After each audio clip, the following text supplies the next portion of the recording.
انا من هون عم اقول لكم اني اعتزلت موضوع تقليد الساروت. مسكنا توأم الساروت بنص الشام، تعالوا نشوف شو القصة.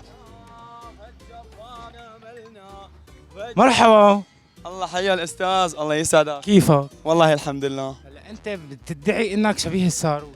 هلا اخي انا طلعت بكذا فيديو الي وحكيت اني انا ولا واحد منا ممكن يقلد عبد الباسط لانه ايقونه الثوره وانسان ناضل كثير مشان الثوره. نحن مشان مين عم نناضل يعني؟ بس انا بحب اني انشد له وبقلد صوته، بحب اني يعني ضل انشد له. ناس قالت طلع على ظهر الساروت ومن الحكي، انا لا مو هيك، انا بحب اني انشد له ومحبه الناس ان شاء الله حكمل، رغم التعليقات السلبيه اللي عم بتصير حكمل باذن الله. يعني انت بتقتنع انك تشبه الساروت بالشكل؟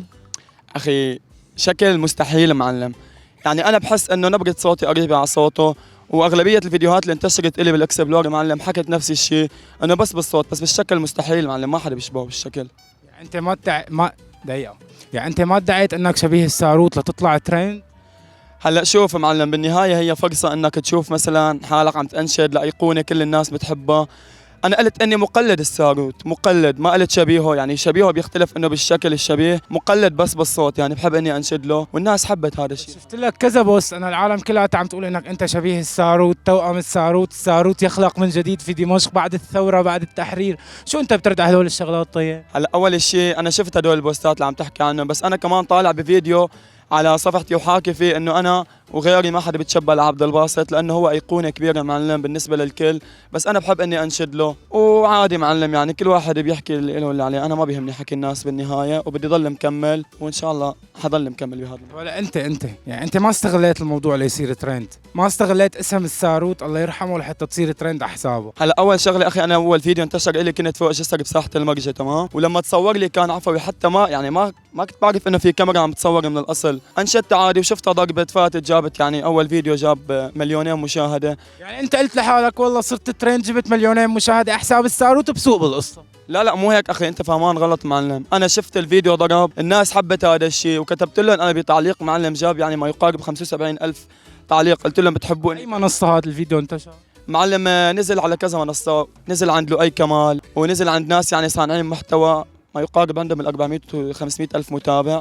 بعدين فتحت قناه خاصه فيني، صفحه، وعم اشتغل عليها، الناس حابه هذا الشيء، بس اللي عم ينتقد انا ضده والله للامانه يعني. طب اذا انت اليوم كشخص طلعت على السوشيال ميديا، يعني بتصنف حالك صرت مؤثر او صانع محتوى او بلوجر، اي نوع من هدول الاسماء انت بتدرج حالك تحتهم، ولا بس هيك تكتفي انك بمقلد الساروت؟ هلا معلم اول شغله انا بكتفي اني مقلد الساروت، لانه معلم ايقونه عظيمه وحلو انه الواحد يقلد هيك صوت، بس انا كل دخولي على موضوع الانستا والسوشيال ميديا هذا بشكل عام مشان لاقي شغل، حرفيا انا كل فيديوهاتي اللي ضربت عندي عم بطلع افتل فيها بالشام ودور على شغل بالمحلات، وفوت لحالك وشوف عندي فيديو جرب يعني جاب ما يقارب المليونين مشاهده، بس عم دور على شغل، لا انشدت لا شيء، شفت الناس حابتني قلت بكمل، والناس بتقول لك انه قاعد بالانستا ماديا عم يستغل الساروت شان مصاري. انتبهت انت عم تنشر انه في اعلان ب 10 دولار، اعلان ب 15 دولار، اعلان ب 25 دولار، طب معناته انت هيك عم تركب على اكتاف الساروت الله يرحمه، عم تستغل الموضوع لتجيب مصاري. لا يا ما عندك محتوى، شو المحتوى اللي ناوي تقدمه لقدام؟ يعني انت اليوم عندك على الانستا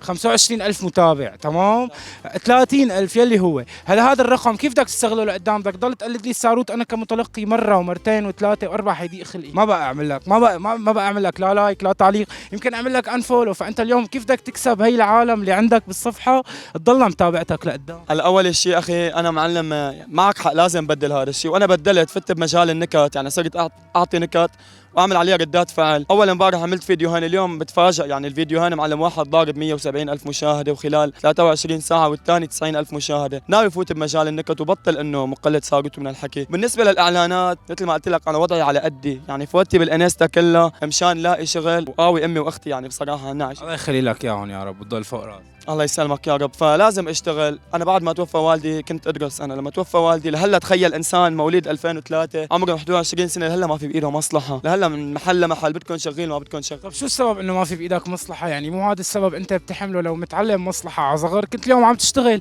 ما نطرت الصدفه اللي اجت بالسوشيال ميديا لحتى تصير اليوم انت مؤثر مثل ما بيقولوا. اليوم انت صرت مؤثر، عندك 30 الف متابع على الانستغرام، فانت بهي الصدفه اليوم فت على الانستا ناوي تعمل محتوى بسبب هاي الترند اللي عملته.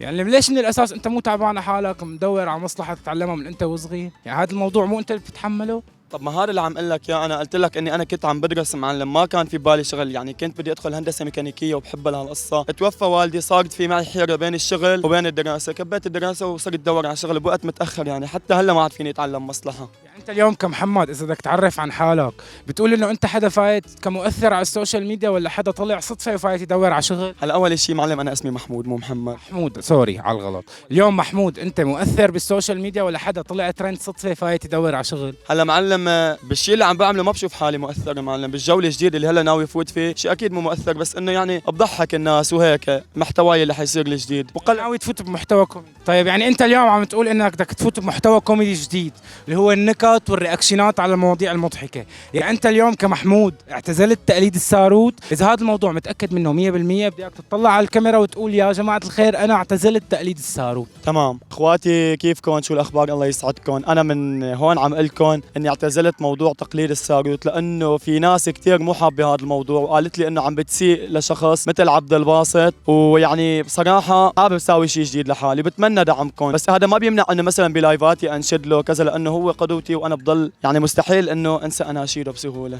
كلياتنا بنحب عبد الباسط رحمه الله عليه. الله يرحمه. اليوم هو اكيد حدا رمز كبير من رموز الثوره، لهيك نحن يعني ما فينا نستغل اسمه لحتى نفوت ترند على السوشيال ميديا مثل ما عملت انت. لا انت مثلك مثل الناس، كمان انت عم تقلي مثل ما عملت انت، انا ما عملت هذا الشيء، انا اصلا لما تصور الفيديو كان عفوي وما بعرف انه عم يتصور. الناس شو رايها اليوم؟ الناس بتشوفك فعلا بتشبه عبد الباسط الله يرحمه سواء بالصوت او بالشكل، اليوم شو ردود افعال الناس عليك بالشارع؟ هلا والله لحد الان كل اللي عم يجوا بوشي ايجابيين، لحد الان ما قابلت ولا واحد سلبي، بس التعليقات اغلبيه التعليقات عم ينشار على ظهري. انا بدي اشوف حدا هلا هيك على ارض الواقع. ممكن نسالك سؤال على الكاميرا بعد اذنك؟ بس تفضل لهون. هلا محمود يدعي بانه بيشبه عبد الباسط الساروت الله يرحمه منشد الثوره السوري، انت برايك محمود بيشبه عبد الباسط الله يرحم تراب؟ يعني في شبه قريب له، يعني قد ايه بنسبه 100%؟ 50. بدنا نسمع صوته هيك، حيقول لنا جمله صغيره وانت تقلنا اذا بيشبه صوته او لا، معلين بعد اذنك سمعنا هيك جمله صغيره من مقطع يا يما هذا اللي انت انشهرت فيه. تمام. يا يما توب جديد زفيني جيتك شاهد، يا يما يا يما. طيب شو رايك صوته بيشبه صوت عبد والله عن جد صوته طالع من قلبه وصوته كتير حلو، بيشبه صوت عبد الباسط الله يرحمه؟ بيشبه يعني 75%. 75%. هذا كان راي ايجابي، شكرا كثير لك. شكرا لك، يعطيك الف عافيه. انبسطت بشوفتك وانا كتير بحترمك عن جد كتير انت غالي علينا يا حبيب قلبي شكرا كثير لك، ضلك دايم حبيبي الله يسعدك. طيب يا محمود اليوم هذا الموضوع شو ايجابياته عليك؟ صار عندك معجبين ومعجبات؟ صاروا هيك البنات يفوتوا لعندك على الخاص؟ والله معلم كثير، وبالشارع يعني انا يعني وين بنبسط لما بيجي واحد بيقول لي انا متابعك ممكن اتصور معك كذا، بحس انه يعني قريب. شباب بس اللي عم تصوروا معك؟ ما في هيك شيء بنت عم تقول لك بدي اتصور معك بعد اذنك، او تفوت بنت على الخاص لعندك تقول لك انا معجبه فيك مثلا؟ والله بتحب فرجيك، انعرض كثير معلم. احكي لي انا مصدقك، احكي. انعرض علي كثير، انعرض علي مثلا بنات انه نصور مثلا شيء لتيك توك او شيء انه هيك مع بنات، قلت لهم ما بدي ادخل بمحتواي بنات نهائيا. يعني في بنات عرضوا انه يصيروا معك بالمحتوى؟ ايه بالضبط، وانا ما قبلت بهذا الشيء، يعني قلت لهم انه ما بدي اعمل هذا الشيء. اول شغله انا انعرفت باني عم مقلد ايقونه معلم، هسي لها كثير اذا عملت هذا الشيء. ولا انت قررت اعتزال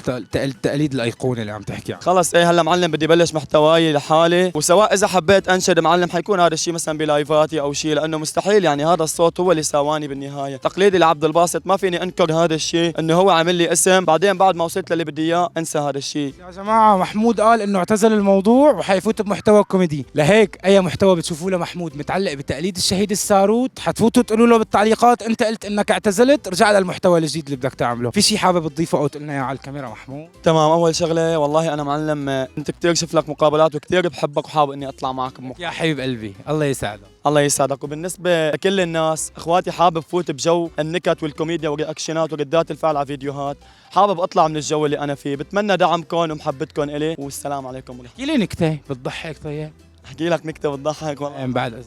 هلا انا ببعثوا لي اياهم المتابعين، انا ما بعرف نكت بصراحه، ببعثوا لي بنزل ستوري بدي نكت، ببعثوا لي نكت بنقي وحده وبعمل عليها فيديو. يعني حتى بمحتواك الجديد معتمد على العالم مو معتمد على حالك. شو بدنا نساوي؟ لساتني باولي معلم. حبيب قلبي بالتوفيق لك.